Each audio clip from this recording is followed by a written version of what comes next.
तर नीट पेपर फुटी प्रकरणात लातूरमध्ये सीबीआयने एक मोठा तपास सुरू केला आणि पहाटेपासूनच पुन्हा एकदा या सगळ्या तपासाची चक्र फिरू लागली आहेत। नीट पेपर फुटीचा लातूरमध्ये सीबीआयकडून हा तपास केला जातोय। नवे अपडेट यातून समोर येतात। लातूरमधील खासगी क्लास चालकाची सीबीआयकडून चौकशी केली जाते। याचे काही धागेदोरे सापडतात का हे सुद्धा यामध्ये बघितलं जातंय। पहाटेपासूनच खासगी क्लास चालकाची राहत्या घरातून कसून चौकशी सुरू आहे। त्याचप्रमाणे पीव्ही कुलकर्णी या निवृत्त प्राध्यापकाला ताब्यात घेतल्यानंतर सीबीआयने लातूरमध्ये कसून चौकशी सुरू केलेली आहे। लातूरमधील त्या क्लास चालकाच्या घरी पहाटेपासूनच सीबीआय तळ ठोकून आहे आणि सीबीआयचे एक पथक लातूरमध्ये तळ ठोकून असल्याची माहिती आणि अधिकची चौकशी सुरू आहे।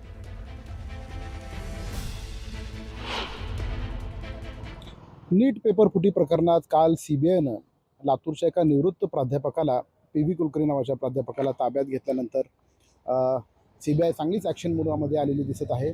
आज सीबीआयचं दुसरं एक पथक जे तेलंगणाचं आहे आणि त्यांचीच ही गाडी आहे, ते लातूरच्या या ओंकार रेसिडेन्सीमध्ये एका क्लास चालकाच्या घरी आल्याचं समजतं आहे। सीबीआयचं पथक हे सकाळपासून या क्लास चालकाच्या घरी आहे। ही ओंकार रेसिडेन्सी आहे।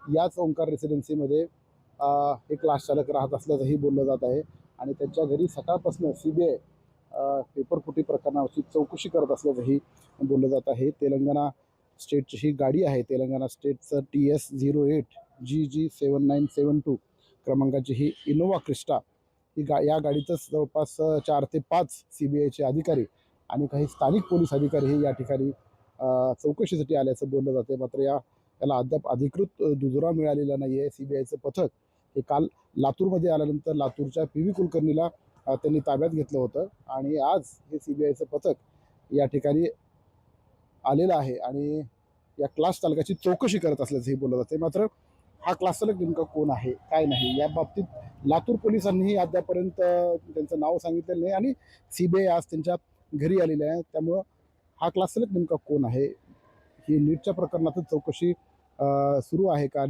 पेपर लीक प्रकरणात आहे का, आणखीन काही धागेदोरे आहेत याची आणखीन अधिकृत पुष्टी झालेली नाही। मात्र सीबीआयचं पथक हे लातूरमध्ये येऊन दुसऱ्या दिवशी सुद्धा त्यांनी या ठिकाणी चौकशी सुरू केलेली आहे। काल पीव्ही कुलकर्णीला ताब्यात घेतल्यानंतर त्यांच्याकडून सुद्धा अनेक धक्कादायक खुलासा होण्याची शक्यता वर्तवली जात आहे आणि आज सीबीआयचं पथक हे या ठिकाणी आल्यामुळं लातूर शहरात उलटसुलट चर्चांना मात्र चांगलंच उधाण आलेलं आहे। शशिकांत पाटील, न्यूज 18 मराठी, लातूर।